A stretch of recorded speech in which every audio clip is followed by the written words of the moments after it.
आप देख रहे हैं न्यूज एक्सपोज मुरैना। नमस्कार दोस्तों, आज गुरु पूर्णिमा के पावन पर्व पर हम जा रहे हैं कुंतलपुर। यह वह स्थान है जहां महारथी कर्ण का जन्म हुआ था।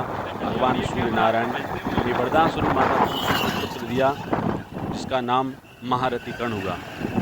ये रास्ता है, चारों ओर हरियाली, बहुत ही सौंदर्य वातावरण है। दोस्तों, कुछ ही क्षण में हम पहुंच जाएंगे कुंतलपुर। जैसा कि दोस्तों आप देख रहे हैं, आ चुके हम कुंतलपुर। यह कर्ण का मंदिर का प्रवेश द्वार है। यह वही नदी है जहाँ पर महारथी कर्ण को माता कुंती ने लोक लज्जा के डर से बहा दिया था अपने पुत्र को। आगे चलकर वह महाभारत का महान योद्धा हुआ। दोस्तों देख रहे हैं यहाँ पर कुछ बच्चे और स्त्रियाँ भी हैं। पास में पहाड़ी पर ऊंचाई पर एक मंदिर है सूर्य नारायण का, जिसमें आज गुरु पूर्णिमा के अवसर पर काफ़ी बड़ा भंडारा चल रहा है।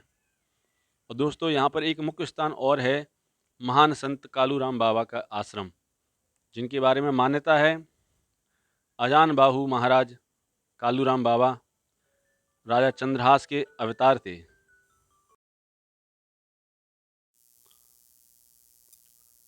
दोस्तों इस पुण्यस्थली में महान संत बाबा कालूराम आश्रम की ओर चल रहे हैं हम।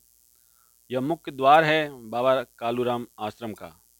इसके अंदर प्रवेश करते हैं दोस्तों। कालूराम बाबा का यह आश्रम, जहाँ पर उनकी प्रतिमा स्थापित है। अंदर जाकर हम देखेंगे कालूराम बाबा का वास्तविक चित्र कौन सा था। दोस्तों ये कालूराम बाबा परम सिद्ध थे। विदेशों में भी उनके अनुयायी हैं, जो गुरु पूर्णिमा के पावन अवसर पर आते हैं, बाबा से आश्रम ले जाते आशीर्वाद ले जाते हैं। दोस्तों जैसा कि आप देख रहे हैं, ये जो गुलाब की माला डली हुई है, यह कालूराम बाबा का वास्तविक चित्र है। इस क्षेत्र के प्राचीन काल में राजा चंद्रहास, जिनका पुनर्जन्म बाबा कालूराम के रूप में हुआ। अजान बाहु बाबा कालूराम अपने भक्तों की समस्त मनोकामना पूर्ण करते हैं। उनकी क्या ख्याति है उसके बारे में हम यहाँ के मुख्य पुजारी, यह उनके शिष्य हैं दोस्तों, उनके मुख्य पुजारी से हम जानकारी लेते हैं। अजान बाबू थे, इनके हाथ घुटनों से नीचे थे। ये स्टेट टाइम में पहले हुए थे, जब जीवाजी राव आते थे, माधवराव के पिताजी। ये जीवाजी राव पूरे पूर्व जीवाजी राव आए यहाँ। फाल्के साहब, माड़के साहब, चिंतामण राव, बलवंत भैया, ये सब आए। बाबा चंद्रहास अवतार थे ये बाबा। और ये द्वापुर से लेके इनका लेख आता है। और बाबा ये ऐसे संत हुए थे, तीन तीन जगह, चार चार जगह इनका रूप हो जाता था। कभी ग्वालियर, कभी धौलपुर, कभी यहाँ गुजरात तक इनके कई आश्रम हैं। और वैसे यहाँ पर बाबा कालूराम जी महाराज का लेख भी है काफ़ी। उनके शिष्य शंकरलाल जी महाराज हुए, उनका बहरुआ में आश्रम है, महुआ में आश्रम है, चांदपुर में आश्रम है, कुछ गुजरात में आश्रम है, एक पंजाब में भी आश्रम है। इनके कई परिवार आते हैं बाहर, जो सेवक लोग आते हैं, जो ऑल इंडिया से आते हैं और अपने आते हैं, पूरन करते हैं, गुरु पूर्णिमा पे आते हैं, गुरु पूर्णिमा का भंडारा करते हैं। और गुरु सेवक संघ भी है यहाँ पर बना हुआ है। बाबा के तो कई रूप हुए हैं यहाँ पर। और बाबा ने हम वहाँ के पुजारी हैं उतवार के, कालूराम जी महाराज के। और हमारा पंथ वहीं उन्हीं के साथ में चलता आ रहा है। और पहले जेसी मिल का गुरुस्थान रहा है, और सब सेवक आए थे। आज भी जो भंडारा कर रहे हैं वो जेसी मिल वालों के बच्चे भंडारा करते हैं। और आप हुक्का भरा जाता है, बाबा का पलंग भरा जाता है। और बाबा के शाम को फिर हुक्का भरा जाएगा, शाम को शयन होगा। और चारों जगह बाबा का वो कराया जाएगा। अंदर है, 3 बीघा के अंदर ये फैला हुआ है। और नीचे गुफा है, वहाँ शंकरलाल जी महाराज हैं, लज्जाराम जी महाराज हैं, झंडोली बाबा हैं, नेपाली बाबा हैं। उनकी सभी इतने जो पंथ में जो शिष्य हुए हैं और स्वर्गवास हुआ है, उन बाबाओं की सबों की यहाँ पर मूर्तियाँ हैं। तो इनकी मैं वसूली नहीं करूँगा। वसूली नहीं करें तो आप यहाँ से जाइए। फिर ये बाबा हो गए रामायण के उपासक थे। फिर नूराबाद में इन्हें नौकरी की। फिर वहाँ से जब भगवान ने उन्हें पैरा दे दिया, फिर वो यहाँ गए। फिर ये छोकरनिया नाथ जी मंदिर है, वहाँ से उनका लिया। ये किसी के शिष्य नहीं है, शंकर भगवान के शिष्य रहे। साक्षात्कार हुआ है भगवान से, कई बार हुआ है उनके साथ। भी आते हैं यहाँ पर, सिंगापुर, मलेशिया, अमेरिका वगैरह सब विदेशों से भी आते हैं। जो यहाँ के लोग हैं वो वहाँ पहुँच गए, वो बार बार बीच बीच में फंक्शनों के बाद में भी आते हैं। और बाबा की पूजा करेंगे। नीचे बाबा के सभी शिष्य गणों की बाबा के चरणों में, इनकी सभी की गुफा में समाधि बनी हुई। यहाँ पे छेकुरा के वृक्ष के नीचे साक्षात्कार हुआ। साक्षात जो है भगवान शंकर भगवान ने इनको दर्शन दिए हैं, और भगवान शिव ही उनके गुरु हैं। हुए हैं, विदेशों में भी बाबा के दोस्तों, आश्रम मंदिर बने के हुए नीचे हैं। गुफा में बाबा का कालू राम बहुत बाबा ही के अयान बाबू हैं। बाबा हमारे शिष्यों चंद्रहास का अवतार निवास हुए स्थान है, हैं और जहाँ पर बाबा उनके की शिष्यों जय जयकार हो। प्रतिष्ठा बोलो हुई है। कालू राम बाबा की तो जय। आइए बाबा के भक्तों की भीड़ आता लगा हुआ है। आइए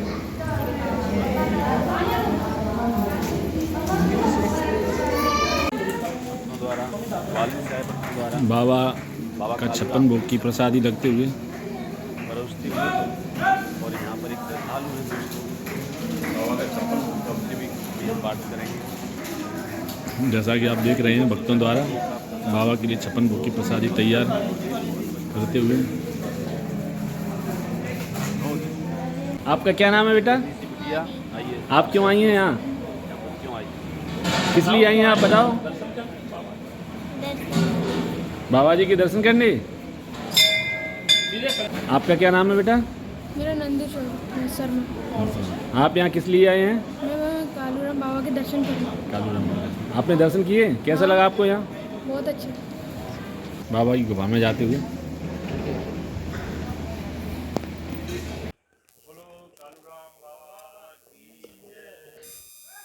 की गुफा में जाते हुए बताते हैं यहाँ पर इनके शिष्यों का निवास स्थान आज भी है। कालू राम बाबा के उपासक अपने समक्ष जैसा कि लोग हैं जो गुरु पूर्णिमा के दिन आए हुए हैं अपने गुरु महाराज का दर्शन करने, आशीर्वाद लेने।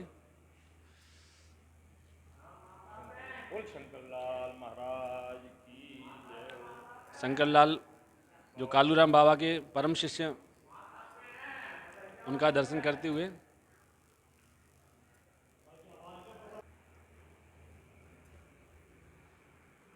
आप कुछ बताना चाहेंगे भाई साहब इस विषय में? ये बाबा के परम शिष्य हैं हरगोविंद दास जी महाराज और भी सभी शिष्य बाबा के चरणों में उनकी समाधियां बनी हुई हैं और सभी लोग यहाँ बड़ी श्रद्धा भाव के साथ आते हैं। सभी की मनोकामनाएं बाबा पूर्ण करते हैं और ये बहुत ही तपोस्थली है। ये कुंतलपुर है, यहाँ पर कर्ण की जन्मभूमि भी कहा जाता है। यहाँ बाबा ने तप किया है और सभी लोगों को आशीर्वाद स्वरूप यहाँ सभी लोग आते हैं और सबको शांति मिलती है और अपने अपने जो है मनोकामनाओं की पूर्ति होती है। जैसा कि देखा गया है कालूराम महाराज जी के वैसे तो बहुत अनन्य भक्त थे, लेकिन जो विशेष परम प्रिय भक्त थे वो उनके बारे में ये बताएंगे। शंकर लाल बाबा जो उनके परम प्रिय हैं और हरगोविंद दास जी हैं, नानक दास जी हैं, ये सभी इनके बाबा के परम प्रिय हैं। जंडोली बाबा हैं। दोस्तों आप देख सकते हैं पूरा भरा हुआ है बांध ये। चारों ओर प्रकृति का सौंदर्य वातावरण, पास में यहाँ पर कर्ण की जन्मस्थली है।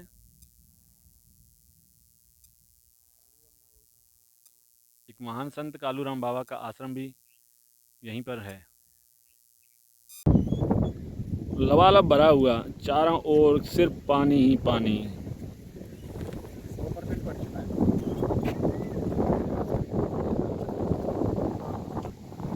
चारों ओर ठंडी हवा।